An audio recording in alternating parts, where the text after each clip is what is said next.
নমস্কার, রাজনীতির গল্পে অনুষ্ঠানে আপনাদের সকলকে স্বাগত। আমি আজকে রাজনীতির গল্পতে আমার মাঝে মাঝে একটু দ্বিধা লাগে এসব গল্প বলতে আপনাদের, কিন্তু বলতে হবে। কারণ দেখুন, যারা পাবলিক জনপ্রতিনিধি এবং তারা নামকরা সব পলিটিশিয়ানস, তারা যদি মারামারি করে এবং হাতাহাতি করে পার্লামেন্ট চত্বরে, দেশের মানুষ কি শিক্ষা নিচ্ছে তাদের থেকে, সেই গল্পটা আমি আপনাদের আজকে বলবো। আপনাদের আমি মনে করি যে যারা জনপ্রতিনিধি, member of parliament, member of legislative assembly, বিধায়ক, সাংসদ, এদের একটা প্রতিষ্ঠা আছে। সবাই যারা জনমানুষের প্রতিষ্ঠা আছে, তারা মানুষের ভোটে জিতে তারা সংসদের মতন জায়গায় সেখানে তাদের বক্তব্য রাখার, তাদের ধ্যান ধারণা, তাদের যা কিছু ভাবনা সব রাখার একটা জায়গা আছে।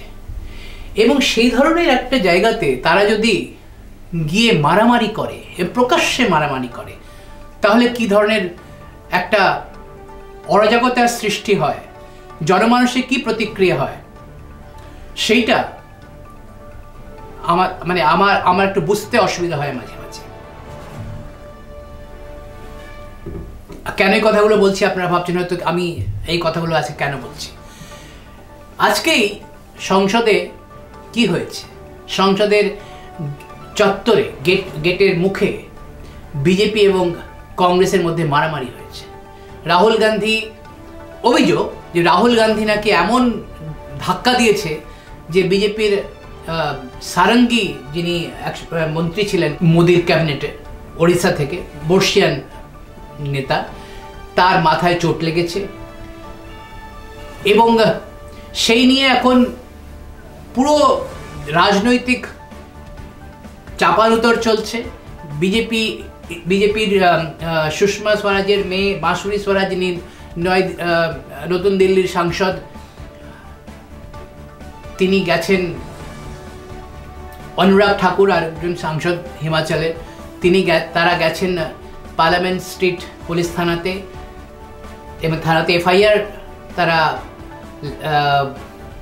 এফআইআর করাচ্ছেন কংগ্রেসের বিরুদ্ধে, যে কংগ্রেসের নেতারা মারামারি করেছে বিজেপির সাথে। এবং অন্যদিকে কংগ্রেসের অভিযোগ যে তারা যখন সংসদে ঢুকতে যান, তখন নাকি বিজেপির সাংসদরা ওখানে তাদের বাধা দেয়, এবং তাতেই নাকি ধাক্কাধাক্কি হতে উনি পড়ে গেছেন। এরকম একটা ভার্সন দুই পক্ষ থেকে শোনা যাচ্ছে। আসলে সংসদের ভেতরে আমরা দেখেছি, যখন আমি রাজ্যসভা লোকসভা যখন কভার করতাম, তখন দীর্ঘ সময় দেখেছি যে সংসদে বিভিন্ন বিল নিয়ে, বিতর্কিত বিল নিয়ে সংসদের মধ্যে হাতাহাতি হবার উপক্রম, মারামারি হবার উপক্রম। একসময় তো আমার মনে আছে, আমাদের বর্তমান মুখ্যমন্ত্রী, তিনি যখন মুখ্যমন্ত্রী ছিলেন না, তখন তিনি কংগ্রেসের সদস্য ছিলেন। সেই সময় একটা বিল এসেছিল, এবং যে রামবিলাস পাসওয়ানের তিনি সোয়েটার ধরে ঝুলে পড়েছিলেন। এরকমও দৃশ্য আমরা দেখেছি। মুখোমুখি ডুয়েল হতে দেখেছি সংসদের ভেতরে। আসলে সংসদ কিসের জন্য? সংসদ হচ্ছে, মানুষ জানতে চায় যে সংসদে যেই জনপ্রতিনিধিদের পাঠানো হয়েছে, তারা কি তাদের দুঃখ দুর্দশা, তাদের চিন্তা ভাবনা, তাদের যা কিছু তুলে ধরতে সক্ষম, নাকি তারা কেবল রাজনীতি করার জন্য সেখানে গেছে। কেবল রাজনীতি, আমি কেবল রাজনীতি কথাটা কোট আন করে এই জন্য বলছি। সংসদ দেশের আইন প্রণয়ন করে, লোকসভা দেশের আইন প্রণয়ন করে, সংসদ দেশের আইন প্রণয়ন করে। সে আইন প্রণয়ন করতে গেলে সেখানে তাপ উত্তাপ থাকবে, সমর্থন বিরোধ থাকবে। আমার পছন্দ নাও হতে পারে যে ধরনের আইন সরকার আনতে চলেছে, কিন্তু তার মানে এই নয় যে আইন যখন আনতে চলেছে সরকার, তখন আমি কিভাবে বিরোধ করব সেটা আমার উপর ডিপেন্ড করে। আমি যদি ওয়েলে গিয়ে নেমে হাতাহাতি করি, আমি যদি স্পিকারের চেয়ারের দিকে ছুঁড়ে কলম মারি, আমি যদি রাজ্যসভার চেয়ারম্যানের উদ্দেশ্যে গালিগালাজ করি, সেটা কখনোই কাম্য নয়। আজকে রাহুল গান্ধী এবং কংগ্রেস যা কিছু করে, যদি অভিযোগ সত্যি হয় বিজেপি এবং বিজেপি রাহুল গান্ধী বা কংগ্রেসরা যে অভিযোগ করেছেন সে যদি সত্যি হয়, সেগুলো কখনোই কাম্য নয়। একজন সাংসদ, তিনি আবার লিডার অফ দ্য অপোজিশন, তিনি এমন জঙ্গিপনা কেন করবেন?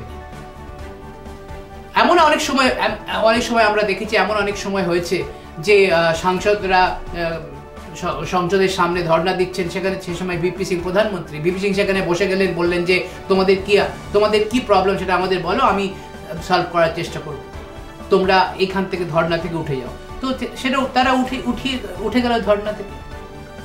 এখানে রাহুল গান্ধী যখন দেখছেন যে বলা হচ্ছে যে দুদিকের প্যাসেজ ছিল, সেখান থেকে উনি যেতে পারতেন, কিন্তু রাহুল গান্ধী গো ধরেছিলেন তিনি নাকি ওই বিজেপির যারা সাংসদরা যেখানে ধর্নায় বসেছিলেন তার উপর দিয়েই যাবেন। সেখানেই কমিশনটা হয়।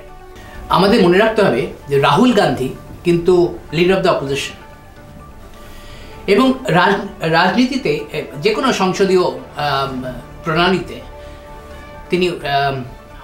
যিনি এলওপি হন বা লিডার অফ দ্য অপোজিশন হন, তিনি waiting for the prime minister.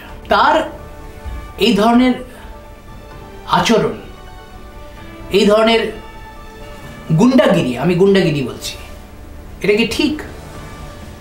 এতটাই হতাশা এই 24-এর আসরে কংগ্রেসের, কংগ্রেস এবং গান্ধী পরিবারের হতাশা এতটাই যে তারা এই 24-এর নির্বাচনে শত চেষ্টা করলো যে কিভাবে মোদিকে সরানো যায়, এবং তার বিভিন্ন বিদেশ থেকে সাহায্য নেওয়া, বিদেশে গিয়ে সাহায্য চাওয়া, বিদেশ থেকে সাহায্য নেওয়া, এখানেও অভিযোগ উঠেছে যে জর্জ সোরোসের সঙ্গে কি সম্পর্ক সোনিয়া গান্ধী এবং রাহুল গান্ধী।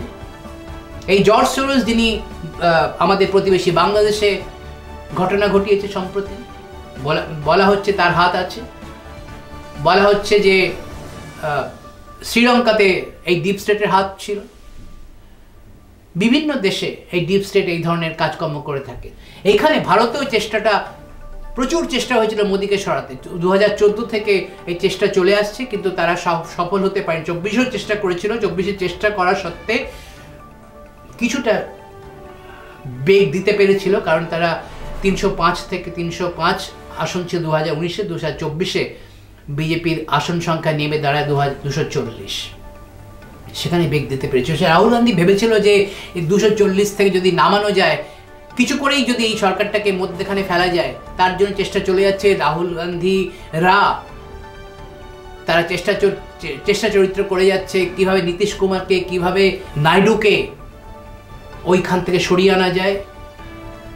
সিমেন্টের মতো নাইডু আর নীতিশ যদি মোদির সঙ্গে থাকেন, তাহলে তো এই সরকারকে 5 বছর কেউ টালাতে পারবে না। তো তার আগে কিভাবে এই সরকারকে ডিএস্টাবলিশ করা যায়, তার একটা চেষ্টা চলে যাচ্ছে, এবং তার কিন্তু আন্তর্জাতিক মদত কিন্তু রয়েছে, এর অন্যথা হচ্ছে না। এটা আমি আগেও অনেকবার ভিডিওতে বলেছি যে বিভিন্ন আন্তর্জাতিক এই একটা চক্র, এবং সেটা আমরা 2019-এর পর থেকে দেখে গেছি। 2019-এর পর থেকে যেভাবে আন্দোলনগুলো সংগঠিত হয়েছে, এখানে দিল্লির বুকে যেভাবে আন্দোলনগুলো সংগঠিত করা হয়েছে, তাদের ফান্ডিং কে করেছে, তারা কি ওই অত্যাধুনিক সেসব অস্ত্রপাতি নিয়ে তারা এই কৃষক বলে তারা নাকি কৃষক যারা, তারা ওই অত্যাধুনিক সব অস্ত্রপাতি নিয়ে তারা কিভাবে দিল্লির বর্ডারে হানা দিয়েছিল, সেটা মানুষ দেখেছে। হতাশার কংগ্রেসের এতটাই বেড়ে গেছে যে তারা এখন সংসদে মারামারি করতে শুরু করেছে, যাতে মেরে যাদেরকে এই সংসদে গণতন্ত্র প্রতিষ্ঠা করবে কংগ্রেস। এই কংগ্রেস, গ্র্যান্ড ওল্ড পার্টি কংগ্রেসের এই আজকে তার পরিস্থিতি, তার এই অবস্থা আজকে শোচনীয়। সত্যি আমাদের দুঃখ লাগে এই কংগ্রেসের আজকের পরিস্থিতি দেখে। কথা হচ্ছে এই ধরনের যে আজকে যে ঘটনাটা ঘটলো সংসদের চত্বরে, সংসদে যে ঘটনা ঘটলো, তার যে দায় বর্তাবে কার ওপর? এই জনগণ কি দেখছে? দেখছে যে শাসক বিরোধী দুপক্ষ যুযুধান। আমার রাজনৈতিক মতভেদ থাকতে পারে, মতপার্থক্য থাকতে পারে, তার মানে আমরা শত্রু হতে পারি না। কিন্তু এখানে কিন্তু শত্রু হয়ে গেছে। এখানে এমন রাজনীতি শুরু হয়েছে যে একে অন্যকে শত্রু মনে করছে। এই রাজনীতি যদি চলতে থাকে আগামী দিনে, তো আমি সংসদীয় গণতন্ত্রতে অশনি সংকেত দেখছি। আগামী দিনে আজকের এই ঘটনা কতদূর গড়ায় জল গড়ায় সেটা দেখব, এবং আমি আশা করি সংসদের লোকসভা এবং রাজ্যসভার চেয়ারম্যান আর লোকসভার স্পিকার একটি সর্বদলীয় বৈঠক ডাকবেন এবং এই বিষয়ে আলোচনা করবেন, এবং যাতে দুপক্ষ নিজেদের মতামত রাখতে পারে, যাতে একটা ভালো এনভায়রনমেন্টের মধ্যে এইটার সুষ্ঠু সমাধান হয় সেটা দেখার।